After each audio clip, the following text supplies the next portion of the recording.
എന്റെ ആത്മാവ് മരണവേദന അനുഭവിക്കുന്നു. നിങ്ങൾ എന്നോടുകൂടെ ഉണർന്നിരിക്കുന്നു. അനന്തരം അവിടുന്ന് ഒരു കല്ലേറ് ദൂരം മാറി മുട്ടുകുത്തി സാഷ്ടാംഗം വീണ് ഇങ്ങനെ പ്രാർത്ഥിച്ചു: പിതാവേ, കഴിയുമെങ്കിൽ ഈ മണിക്കൂർ എന്നിൽ നിന്നും അകന്നു പോകട്ടെ. അങ്ങ് സർവശക്തനാണ്. ഈ കാസ എന്നിൽ നിന്നും മാറ്റിത്തരണമേ. എങ്കിലും എന്റെ ഇഷ്ടമല്ല, അങ്ങയുടെ ഇഷ്ടം നിറവേറട്ടെ. ഈശോ ശിഷ്യന്മാരുടെ പക്കലേക്ക് മടങ്ങിച്ചെന്നപ്പോൾ അവർ ഉറങ്ങുന്നതാണ് കണ്ടത്. അപ്പോൾ അവിടുന്ന് പത്രോസിനോട് ചോദിച്ചു: ശിമയോനെ, നീ ഉറങ്ങുകയാണോ? 1 മണിക്കൂർ നേരം എന്നോടുകൂടി ഉണർന്നിരിക്കുവാൻ നിങ്ങൾക്ക് കഴിഞ്ഞില്ലല്ലോ. പരീക്ഷയിൽ ഉൾപ്പെടാതിരിക്കുവാൻ ഉണർന്നിരുന്ന് പ്രാർത്ഥിക്കും. ആത്മാവ് സന്നദ്ധമാണെങ്കിലും ശരീരം ബലഹീനമായിരിക്കും. അവിടുന്ന് വീണ്ടും പോയി അതേ വാക്കുകൾ തന്നെ പറഞ്ഞ് പ്രാർത്ഥിച്ചു: എന്റെ പിതാവേ, ഈ കാസ ഞാൻ കുടിക്കാതെ നിവൃത്തിയില്ലെങ്കിൽ അങ്ങയുടെ ഇഷ്ടം നിറവേറട്ടെ. ഈശോ വീണ്ടും തിരിച്ചു ചെന്നപ്പോഴും അവർ ഉറങ്ങുന്നതായിട്ടാണ് കണ്ടത്. അവരുടെ കണ്ണുകൾ അത്രയ്ക്ക് നിദ്രാഭാരമുള്ളവയായിരുന്നു. അവിടുത്തോട് എന്ത് മറുപടി പറയണമെന്നറിയാതെ അവർ വിഷമിച്ചു. ഈശോ അവരെ വിട്ട് 3-ാം പ്രാവശ്യവും പ്രാർത്ഥിക്കുവാൻ പോയി. അവിടുന്ന് അതേ വാക്കുകൾ തന്നെ ഉരുവിട്ടുകൊണ്ടിരുന്നു. അപ്പോൾ ഈശോയെ ധൈര്യപ്പെടുത്താൻ സ്വർഗത്തിൽ നിന്നൊരു മാലാഖ പ്രത്യക്ഷനായി. വേദന കഠോരമായപ്പോൾ അവിടുന്ന് കൂടുതൽ തീഷ്ണതയോടെ പ്രാർത്ഥിച്ചു. അപ്പോൾ അവിടുത്തെ വിയർപ്പ് രക്തത്തുള്ളികളായി നിലത്ത് വീണു. അവിടുന്ന് പ്രാർത്ഥന കഴിഞ്ഞെഴുന്നേറ്റ് 3-ാം പ്രാവശ്യവും ശിഷ്യന്മാരുടെ അടുക്കലേക്ക് ചെന്നു. അവർ അപ്പോഴും ദുഃഖാർത്തരായി തളർന്നുറങ്ങുകയായിരുന്നു. അവിടുന്ന് അവരോട് അരുൾ ചെയ്തു: ഇപ്പോഴും നിങ്ങൾ ഉറങ്ങി വിശ്രമിക്കുകയാണ്. ഇതാ, മനുഷ്യപുത്രൻ പാപികളുടെ കൈകളിൽ ഏൽപ്പിക്കപ്പെടുവാനുള്ള സമയമായി. എഴുന്നേൽക്കുന്നു, നമുക്ക് പോകാം. എന്നെ ഒറ്റിക്കൊടുക്കുന്നവൻ അടുത്തെത്തിയിരിക്കുന്നു. അവിടുത്തെ ഒറ്റിക്കൊടുത്ത യൂദാസിന് ആ സ്ഥലം അറിയാമായിരുന്നു. എന്നാൽ ശിഷ്യന്മാരും ഒന്നിച്ച് ഈശോ പലപ്പോഴും അവിടെ പോകാറുണ്ടായിരുന്നു. യൂദാസ് പട്ടാളത്തെയും പ്രധാന ആചാര്യന്മാരുടെയും പ്രേഷ്യന്മാരുടെയും സേവകന്മാരെയും കൂട്ടിക്കൊണ്ട് അവിടെ ചെന്നു. അവർ വിളക്കുകളും പന്തങ്ങളും വാളുകളും വടികളും എടുത്തിരുന്നു. ഈശോ ശിഷ്യന്മാരോട് സംസാരിച്ചു കൊണ്ടിരിക്കുമ്പോഴാണ് 12 പേരിൽ ഒരുവനായ യൂദാസ് അവിടെ എത്തിയത്. ഒറ്റിക്കൊടുക്കാനിരിക്കുന്നവൻ അവരോട് ഇങ്ങനെ പറഞ്ഞിട്ടുണ്ടായിരുന്നു: ഞാൻ ഒരാളെ ചുംബിക്കും, അവനാണ് മിശിഹ. അവനെ നിങ്ങൾ ശ്രദ്ധാപൂർവം പിടിച്ചുകൊള്ളണം. അടുത്തെത്തിയ ഉടനെ യൂദാസ് ഇപ്രകാരം പറഞ്ഞുകൊണ്ട് ഈശോയെ ചുംബിച്ചു. ഗുരു സുസ്തി. അപ്പോൾ ഈശോ അയാളോട് ചോദിച്ചു: സ്നേഹിത, നീ ഇതിനാണോ വന്നത്? യൂദാസെ, ചുംബിച്ചുകൊണ്ട് നീ മനുഷ്യപുത്രനെ ഒറ്റിക്കൊടുക്കുകയാണ്. സംഭവിക്കാൻ പോകുന്നതെല്ലാം അറിഞ്ഞിരുന്ന ഈശോ അവരുടെ അടുക്കലേക്ക് ചെന്ന് ഇപ്രകാരം ചോദിച്ചു: നിങ്ങൾ ആരെയാണ് അന്വേഷിക്കുന്നത്? അവർ അവിടുത്തോട് പറഞ്ഞു: നസ്രായനായ ഈശോയെയാണ് ഞങ്ങൾ അന്വേഷിക്കുന്നത്. ഈശോ അവരോട് അരുൾ ചെയ്തു: അത് ഞാൻ തന്നെയാണ്. അവിടുത്തെ ഒറ്റിക്കൊടുത്ത യൂദാസും ആ കൂട്ടത്തിലുണ്ടായിരുന്നു. അത് ഞാൻ തന്നെയാകുന്നു എന്ന് അവിടുന്ന് അരുൾ ചെയ്ത ക്ഷണത്തിൽ അവരെല്ലാവരും പുറകോട്ട് മറിഞ്ഞു വീണു. ഈശോ വീണ്ടും അവരോട് ചോദിച്ചു: നിങ്ങൾ ആരെയാണ് അന്വേഷിക്കുന്നത്? അവർ വീണ്ടും പറഞ്ഞു: നസ്രായനായ ഈശോയെയാണ് ഞങ്ങൾ അന്വേഷിക്കുന്നത്. അവിടുന്ന് അവരോട് അരുൾ ചെയ്തു: അത് ഞാൻ തന്നെയാണെന്ന് നിങ്ങളോട് പറഞ്ഞു കഴിഞ്ഞല്ലോ. എന്നെയാണ് നിങ്ങൾ അന്വേഷിക്കുന്നതെങ്കിൽ ഇവരെല്ലാം പൊയ്ക്കൊള്ളട്ടെ. അങ്ങനെ ഏൽപ്പിച്ചിരിക്കുന്നവരിൽ ആരെയും ഞാൻ നഷ്ടപ്പെടുത്തിയില്ല എന്നുള്ള തന്റെ വചനം പൂർത്തിയാക്കാനാണ് അവിടുന്ന് ഇപ്രകാരം പറഞ്ഞത്. എന്താണ് സംഭവിക്കാൻ പോകുന്നതെന്ന് മനസ്സിലാക്കിയ ശിഷ്യന്മാർ അവിടുത്തോട് ചോദിച്ചു: കർത്താവെ, ഞങ്ങൾ വാളെടുക്കട്ടെയോ? ശിമയോൻ പത്രോസിന്റെ കൈവശം ഒരു വാളുണ്ടായിരുന്നു. അയാൾ പെട്ടെന്ന് അതൂരി പ്രധാനാചാര്യന്റെ സേവകനെ വെട്ടി അവന്റെ വലത് ചെവി മുറിച്ചു കളഞ്ഞു. ആ സേവകന്റെ പേര് മാൽക്കോസ് എന്നായിരുന്നു. അവന്റെ ചെവി തൊട്ടു സുഖപ്പെടുത്തിയ ശേഷം ഈശോ പത്രോസിനോട് അരുൾ ചെയ്തു: വാൾ അതിന്റെ ഉറയിലിടുക. വാളെടുക്കുന്നവൻ വാളാൽ തന്നെ മരിക്കും. ഞാൻ എന്റെ പിതാവിനോട് അപേക്ഷിച്ചാണ്. ക്ഷണനേരം കൊണ്ട് 12-ലേറെ വ്യൂഹം മാലാഖമാരെ അയച്ച് ശത്രുകരങ്ങളിൽ നിന്ന് നീ രക്ഷിക്കുകയില്ലെന്നാണോ നീ കരുതുന്നത്? അങ്ങനെ ചെയ്താൽ ഇതെല്ലാം സംഭവിക്കണമെന്ന തിരുവെഴുത്ത് എങ്ങനെ പൂർത്തിയാകും? എന്റെ പിതാവ് എനിക്ക് തന്ന കാസ ഞാൻ കുടിക്കേണ്ടതല്ലേ? അനന്തരം ഈശോ ആ ജനക്കൂട്ടത്തോട് അരുൾ ചെയ്തു: ഒരു കവർച്ചക്കാരനെ പിടിക്കുവാൻ എന്നവണ്ണം വാളുകളും വടികളുമായി നിങ്ങളിപ്പോൾ എന്റെ അടുക്കൽ വന്നിരിക്കുന്നു. ഞാൻ എല്ലാ ദിവസവും ദേവാലയത്തിൽ പഠിപ്പിച്ചിരുന്നവനല്ലേ? അന്നൊന്നും നിങ്ങൾ എന്നെ പിടികൂടിയില്ലല്ലേ? ഇത് നിങ്ങളുടെ സമയമാണ്. ഇത് അന്ധകാരത്തിന്റെ ഭരണമാണ്. പ്രവചനങ്ങൾ പൂർത്തിയാകുവാൻ ഇങ്ങനെയെല്ലാം സംഭവിച്ചേ മതിയാകൂ. അപ്പോൾ സഹസ്രാധിപനും പട്ടാളക്കാരും യൂതന്മാരുടെ പരിചാരകരും ചേർന്ന് ഈശോയെ പിടിച്ച് ബന്ധിച്ചു. അതുകൊണ്ട് ശിഷ്യന്മാരെല്ലാവരും അവിടുത്തെ ഉപേക്ഷിച്ച് ഓടിപ്പോയി. എന്നാൽ ഒരു യുവാവ് ഈശോയെ അനുഗമിച്ചിരുന്നു. അവർ അയാളെ പിടികൂടി. ധരിച്ചിരുന്ന വസ്ത്രം ഉപേക്ഷിച്ച് അയാളും ഓടി രക്ഷപ്പെട്ടു. ഈശോയെ ആദ്യം അവർ അന്നാസിന്റെ പക്കലേക്കാണ് കൊണ്ടുപോയത്. എന്നാൽ അയാൾ അക്കൊല്ലത്തെ പുരോഹിതനായിരുന്ന കയ്യാപ്പായുടെ ശിഷ്യനായിരുന്നു. ജനങ്ങൾ ഒന്നാകെ നശിക്കാതിരിക്കാൻ ഒരാൾ അവർക്ക് പകരം മരിക്കുന്നത് നല്ലതാണെന്ന് ഒരിക്കൽ പ്രസ്താവിച്ചിട്ടുള്ള ഒരു മനുഷ്യനായിരുന്നു കയ്യാപ്പ. പ്രധാനാചാര്യൻ ഈശോയോട് അവിടുത്തെ ശിഷ്യന്മാരെയും ഉപദേശത്തെ പറ്റി ചോദിച്ചു. ഈശോ ഇപ്രകാരം മറുപടി പറഞ്ഞു: ഞാൻ ജനങ്ങളോട് പരസ്യമായിട്ടാണ് സംസാരിച്ചിട്ടുള്ളത്. യൂതന്മാരുടെ സംഘത്തിലും ദേവാലയത്തിലുമല്ലാതെ രഹസ്യമായി ഞാൻ ഒന്നും പഠിപ്പിച്ചിട്ടില്ല. പിന്നെന്തിനാണ് എന്നോട് ചോദിക്കുന്നത്? ഞാൻ എന്തു പറഞ്ഞുവെന്ന് എന്റെ ശ്രോതാക്കളോട് തന്നെ ചോദിക്കുക. ഞാൻ പറഞ്ഞതെല്ലാം അവർക്ക് അറിയാമല്ലോ. അവിടുന്ന് അങ്ങനെ അരുൾ ചെയ്തപ്പോൾ അടുത്തു നിന്നിരുന്ന ഒരു പരിചാരകൻ ഇപ്രകാരം ചോദിച്ചുകൊണ്ട് അവിടുത്തെ കവിൾത്തടത്തിൽ അടിച്ചു: ഇങ്ങനെയാണോ പ്രധാന ആചാര്യനോട് മറുപടി പറയുന്നത്? ഈശോ അയാളോട് ചോദിച്ചു: ഞാൻ പറഞ്ഞതിൽ എന്തെങ്കിലും തെറ്റുണ്ടെങ്കിൽ അത് കാണിച്ചു തരിക. തെറ്റൊന്നുമില്ലെങ്കിൽ പിന്നെ എന്തിനാണ് എന്നെ അടിച്ചത്? അന്നാസ് ഈശോയെ ബന്ധിതനായി തന്നെ മഹാപുരോഹിതനായ കയ്യാപ്പയുടെ അടുക്കലേക്ക് അയച്ചു. പ്രധാനാചാര്യന്മാരും നിയമജ്ഞരും ജനപ്രമാണികളുമെല്ലാം അവിടെ സമ്മേളിച്ചിരുന്നു. പ്രധാനാചാര്യന്മാരും ന്യായാധിപ സംഘവും ഈശോയെ വധശിക്ഷയ്ക്ക് വിധിക്കുവാനുള്ള തെളിവുണ്ടാക്കുവാൻ പരിശ്രമിക്കുകയായിരുന്നു. എന്നാൽ അതിൽ അവർ പരാജയമടഞ്ഞു. പലരും അവിടത്തേക്കെതിരായി കള്ളസാക്ഷ്യം പറയാൻ തയ്യാറായി ചെന്നെങ്കിലും അവരുടെ സാക്ഷ്യങ്ങൾ തമ്മിൽ പൊരുത്തപ്പെടാതെ പോയി. അവസാനം 2 കള്ളസാക്ഷികൾ ചെന്ന് ഇങ്ങനെ മൊഴി കൊടുത്തു: മനുഷ്യനിർമ്മിതമായ ഈ ദേവാലയം നശിച്ച് 3 ദിവസങ്ങൾക്കകം മനുഷ്യനിർമ്മിതമല്ലാത്ത മറ്റൊന്ന് ഞാൻ പണിയും എന്നീ മനുഷ്യൻ പറയുന്നത് ഞങ്ങൾ കേട്ടിട്ടുണ്ട്. എന്നാൽ അവിടെയും അവരുടെ സാക്ഷ്യങ്ങൾക്ക് തമ്മിൽ പൊരുത്തമില്ലായിരുന്നു.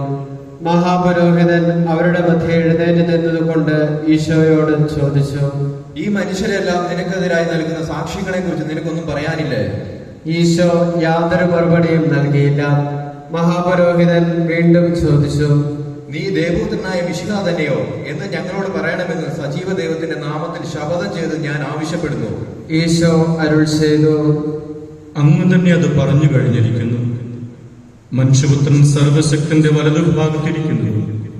വാനമേഘങ്ങളിൽ എഴുന്നള്ളി വരുന്നതും നിങ്ങൾ കാണുമെന്നും ഞാൻ നിങ്ങളോട് പറയുന്നു. ഈ മനുഷ്യരെല്ലാം നിനക്കെതിരായി നൽകുന്ന സാക്ഷികളെ കുറിച്ച് നിനക്കൊന്നും പറയാനില്ലേ?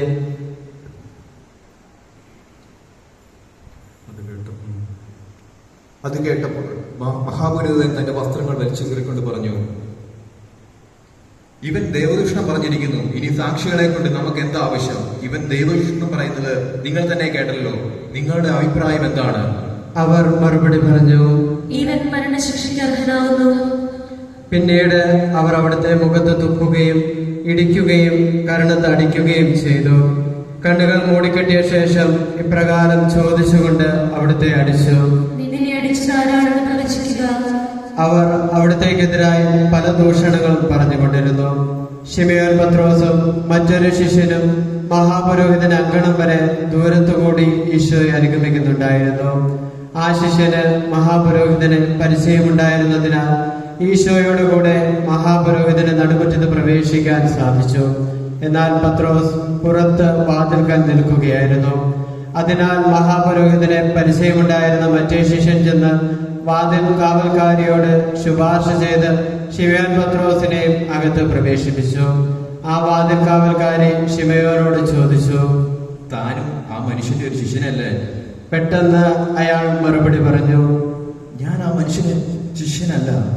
കാര്യങ്ങൾ എങ്ങനെ അവസാനിക്കുമെന്ന് കാണാനായി ശിമയോൻ ഭൃത്യന്മാരോട് കൂടെ അകത്ത് കാത്തിരുന്നു.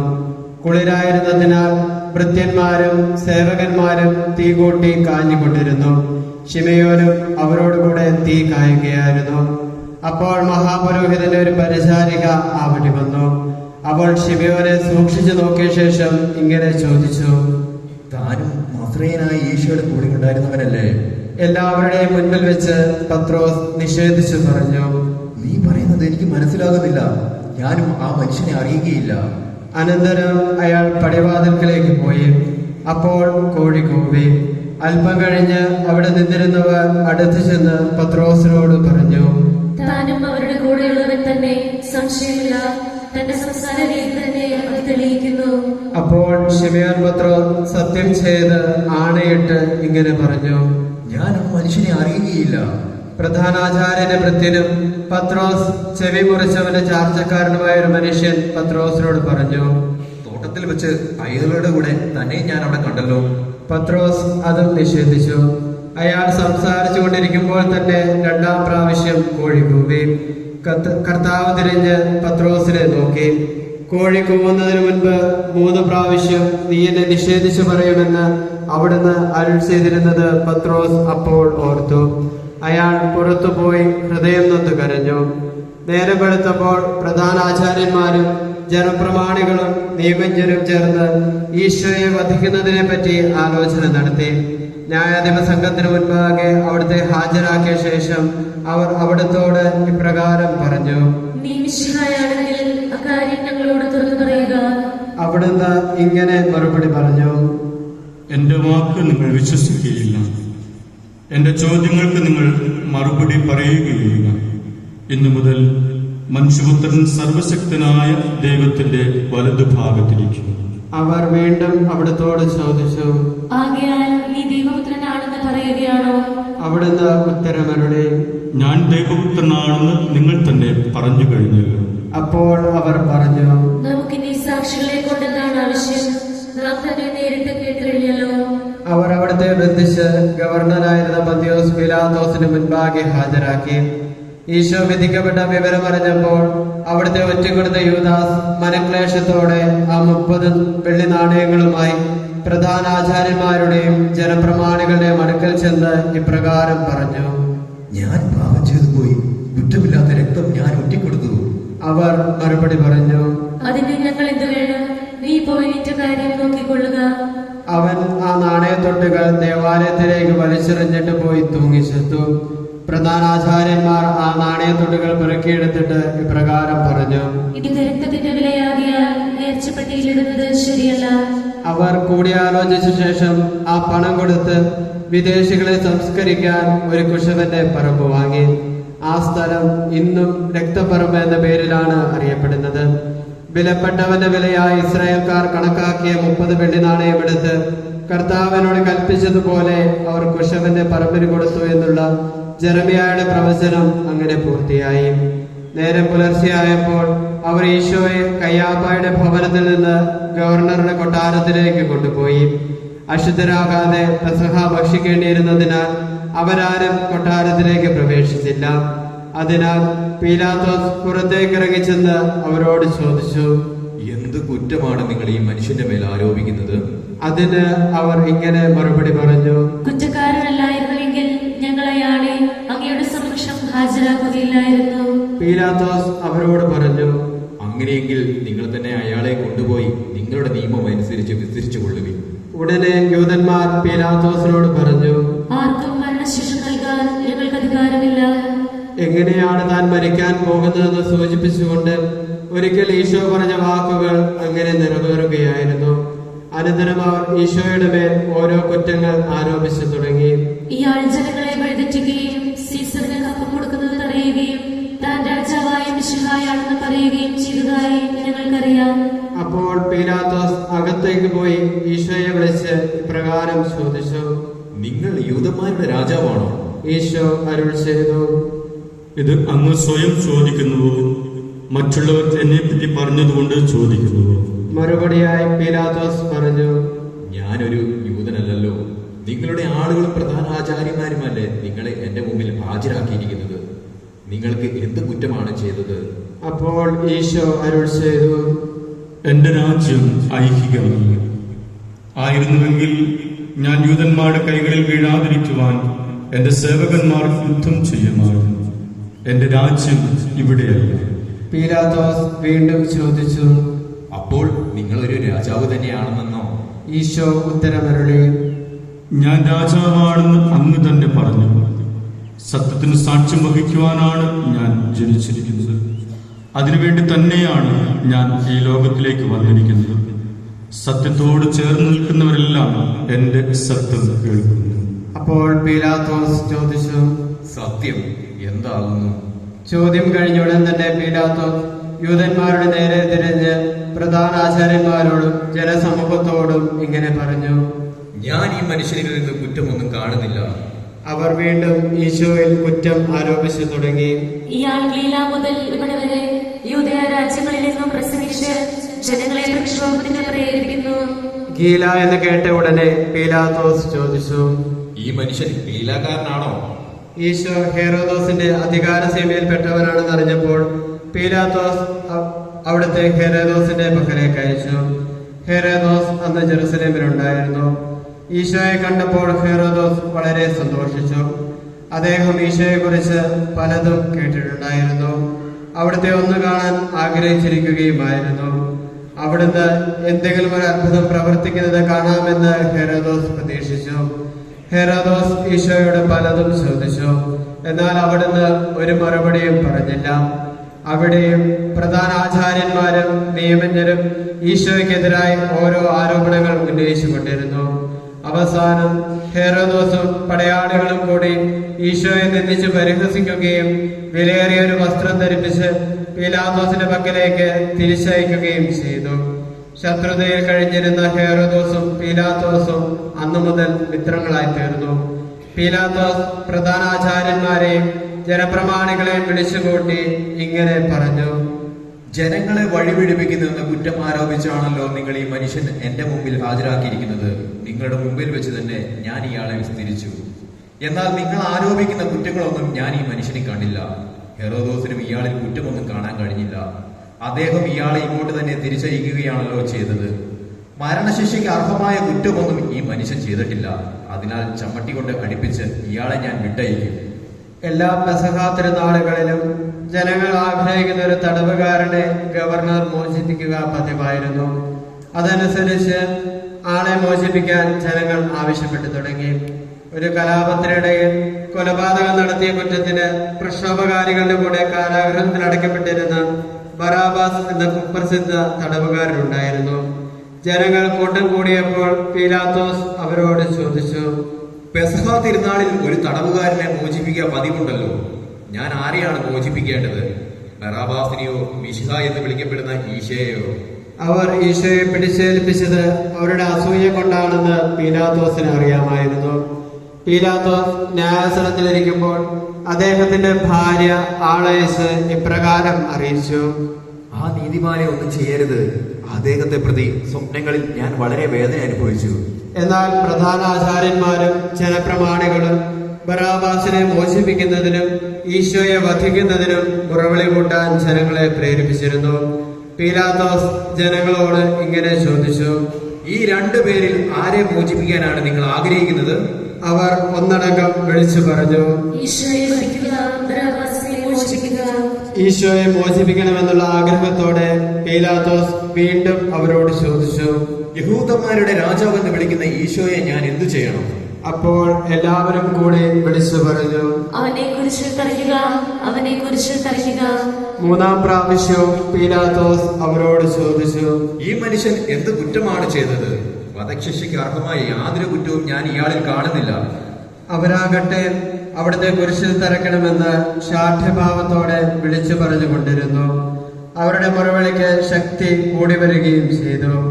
അവസാനം പീലാത്തോസ് ജനങ്ങളെ തൃപ്തിപ്പെടുത്താൻ വേണ്ടി അവരുടെ ആഗ്രഹത്തിന് വഴങ്ങിക്കൊടുത്തു. കവർച്ചയും കൊലപാതകവും മൂലം കാരാഗ്രഹത്തിൽ അടയ്ക്കപ്പെട്ടിരുന്നവനെ അവരുടെ ആവശ്യപ്രകാരം അദ്ദേഹം സ്വതന്ത്രനാക്കി.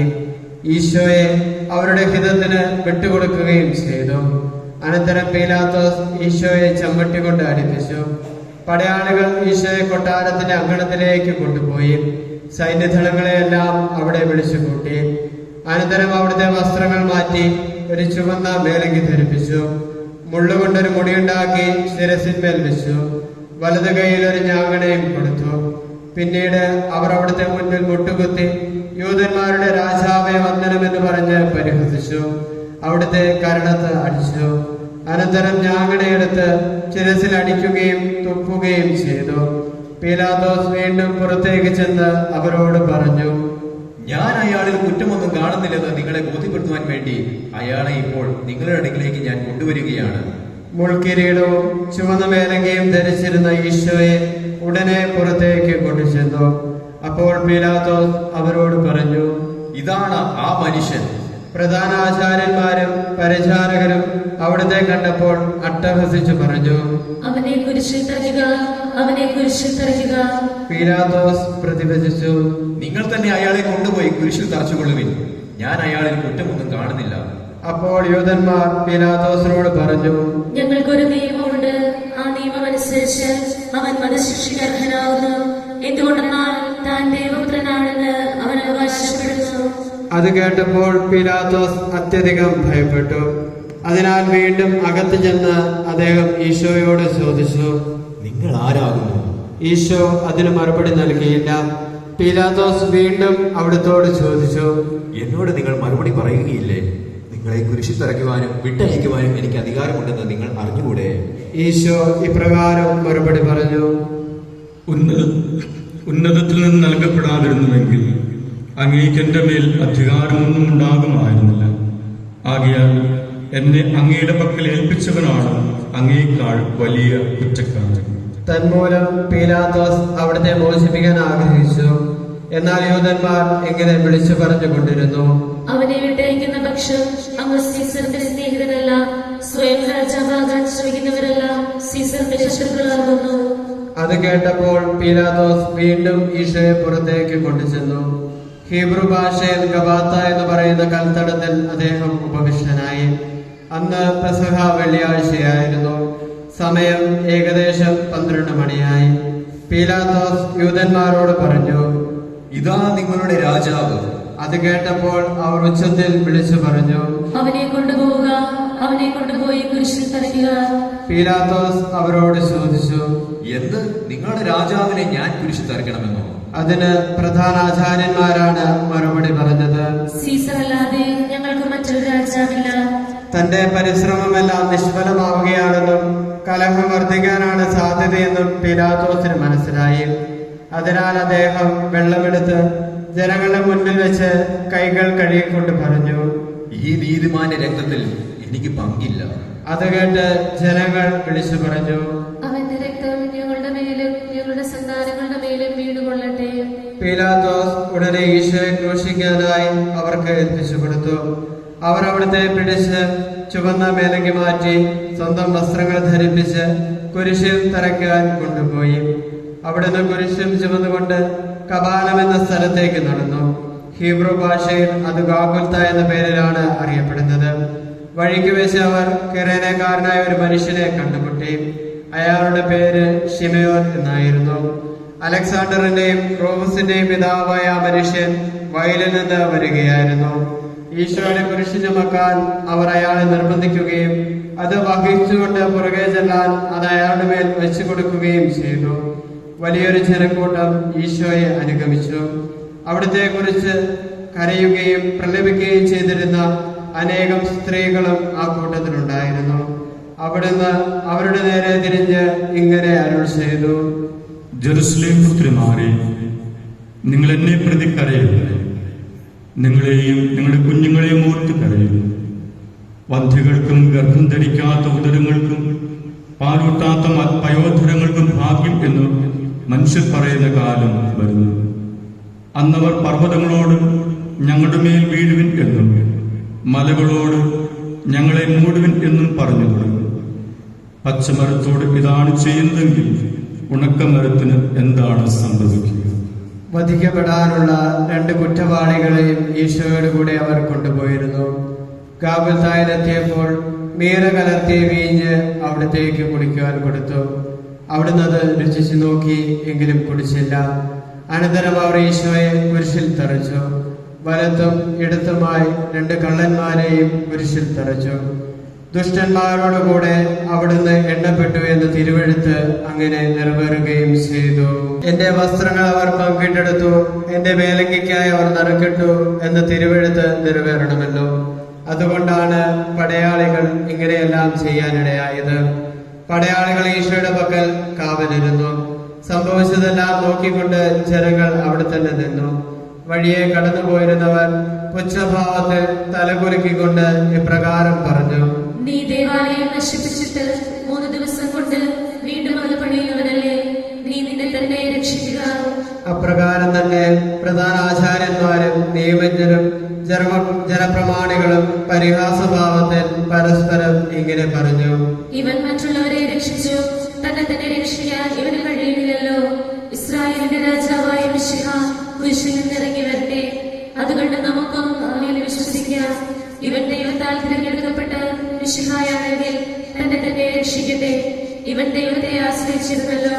അവിടുന്ന് ഇവനിൽ സംപ്രീതനാണെങ്കിൽ ഇപ്പോൾ അവനെ രക്ഷിക്കട്ടെ. താൻ ദൈവപുത്രനാണെന്നല്ലേ ഇവൻ പറഞ്ഞിരുന്നത്. പടയാളികളും ഈശോയെ പരിഹസിച്ചിരുന്നു. ചുരുക്ക കൊടുക്കാൻ അടുത്തു ചെന്നപ്പോൾ അവർ ഇപ്രകാരം പറഞ്ഞു: നീ യൂദന്മാരുടെ രാജാവാണെങ്കിൽ നിന്നെ തന്നെ രക്ഷിക്കുക. ഈശോയോട് കൂടെ കുരിശിൽ തറയ്ക്കപ്പെട്ടിരുന്ന കള്ളന്മാർ പോലും അവിടുത്തെ നിന്ദിക്കുകയാണ് ചെയ്തത്. അവരിലൊരുവൻ പുച്ഛഭാവത്തിൽ അവിടുത്തോട് ഇങ്ങനെ പറഞ്ഞു: നീ മിശിഹായെങ്കിൽ നിന്നെ തന്നെയും ഞങ്ങളെയും രക്ഷിക്കുക. അത് കേട്ട് മറ്റവൻ അവനെ ശകാരിച്ചു: നിനക്ക് ദൈവത്തെ പോലും ഭയമില്ലേ? നിനക്കും ആ മനുഷ്യനും ഒരേ ശിക്ഷയല്ലേ ലഭിച്ചിരിക്കുന്നത്? നമ്മുടെ കാര്യം പറഞ്ഞാൽ നാം അതിനർഹരാണ്. എന്നാൽ അദ്ദേഹം ഒരു കുറ്റവും ചെയ്തിട്ടില്ല. അനന്തരം അവൻ അവിടുത്തോട് ഇങ്ങനെ അപേക്ഷിച്ചു: ഈശോയെ, അങ്ങയുടെ രാജ്യത്തിൽ വരുമ്പോൾ എന്നെ കൂടി ഓർക്കണമേ. ഈശോ അവരോട് അരുൾ ചെയ്തു: നീ ഇന്ന് എന്നോടുകൂടി പർദീസായിലായിരിക്കുമെന്ന് നിന്നോട് ഞാൻ വാഗ്ദാനം ചെയ്യുന്നു. ഈശോയുടെ കുരിശിനടുത്ത് അവിടുത്തെ അമ്മയും അമ്മയുടെ സഹോദരിയും ക്ലെയോപ്പാസിന്റെ ഭാര്യയായ മറിയവും മഗ്ദല മറിയവും നിന്നിരുന്നു. അമ്മയും താൻ സ്നേഹിച്ചിരുന്ന ശിഷ്യനും സമീപത്ത് നിൽക്കുന്നത് കണ്ടപ്പോൾ ഈശോ അമ്മയോട് അരുൾ ചെയ്തു: സ്ത്രീ, ഇതാ നിന്റെ മകൻ. അനന്തരം അവിടുന്ന് ആ ശിഷ്യനോട് അരുൾ ചെയ്തു: ഇതാ നിന്റെ അമ്മ. ഉടൻ തന്നെ ആ ശിഷ്യൻ അവളെ സ്വീകരിച്ചു. സമയം 6 മണിയായി. പെട്ടെന്ന് സൂര്യൻ ഇരുണ്ടുപോയി. 9 മണി വരെ നാട് മുഴുവൻ അന്ധകാരമായിരുന്നു. ഏകദേശം 9 മണിയായപ്പോൾ ഈശോ ഉച്ചത്തിൽ നിലവിളിച്ചു: ഏൽ ഏൽ ലാമാ സബക്താനി, എന്റെ ദൈവമേ, എന്റെ ദൈവമേ, എന്തുകൊണ്ടാണ് അവനെ ഉപേക്ഷിച്ചത്? അടുത്തു നിന്നിരുന്നവർ അത് കേട്ട് ഇങ്ങനെ പറഞ്ഞു: ഇതാ അവൻ ഏലിയെ വിളിക്കുന്നു. അനന്തരം സമസ്തവും നിറവേറി കഴിഞ്ഞെന്ന് ഗ്രഹിച്ച് വിശുദ്ധ ലിഖിതത്തിന്റെ പൂർത്തീകരണത്തിനായി ഈശോ ഇപ്രകാരം അരുൾ ചെയ്തു: എനിക്ക് ദാഹിക്കുന്നു. ചുരുക്കാൻ നിറച്ച ഒരു പാത്രം അവിടെ ഉണ്ടായിരുന്നു. ഉടനെ ഒരാൾ ഓടിച്ചെന്ന് നീർപ്പഞ്ഞിയെടുത്ത് ചുരുക്കായിൽ മുക്കി ഒരു ഞാങ്ങണമേൽ വെച്ചുകെട്ടി അവിടുത്തെ അതിരത്തോട് അടുപ്പിച്ചു. അത് കണ്ട് മറ്റുള്ളവർ പറഞ്ഞു: നിൽക്കൂ, ഏലിയാവിനെ രക്ഷിക്കാൻ വരുമോ എന്ന് കാണട്ടെ. ഈശോ ചുരുക്ക രുചിച്ച ശേഷം ഇങ്ങനെ അരുൾ ചെയ്തു: എല്ലാം പൂർത്തിയായിരിക്കുന്നു. അവിടുന്ന് വീണ്ടും ഉറക്കെ നിലവിളിച്ചു പറഞ്ഞു: പിതാവേ, അങ്ങയുടെ കരങ്ങളിൽ എന്റെ ആത്മാവിനെ ഞാൻ സമർപ്പിക്കുന്നു. അനന്തരം അവിടുന്ന് തലചായ്ച്ച് ആത്മാവിനെ സമർപ്പിക്കുകയും ചെയ്തു. മുട്ടിമേൽ ആരാധിക്കാം. കുരിശിനാലേ ലോകമൊന്നായി വീണ്ടെടുത്തവനേ, താണു ഞങ്ങൾ വണങ്ങുന്നു ദിവ്യപാദങ്ങൾ. കുരിശിനാലേ ലോകമൊന്നായി വീണ്ടെടുത്തവനേ, താണു ഞങ്ങൾ വണങ്ങുന്നു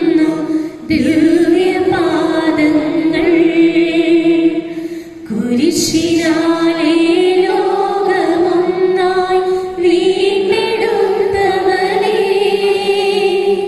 താണു ഞങ്ങൾ വണങ്ങുന്നു ദിവ്യപാദങ്ങൾ. ഗാഗുൽത്താമലയിൽ നിന്നും വിലാപത്തിൻ കാറ്റൊലി കേൾപ്പൂ.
ദേ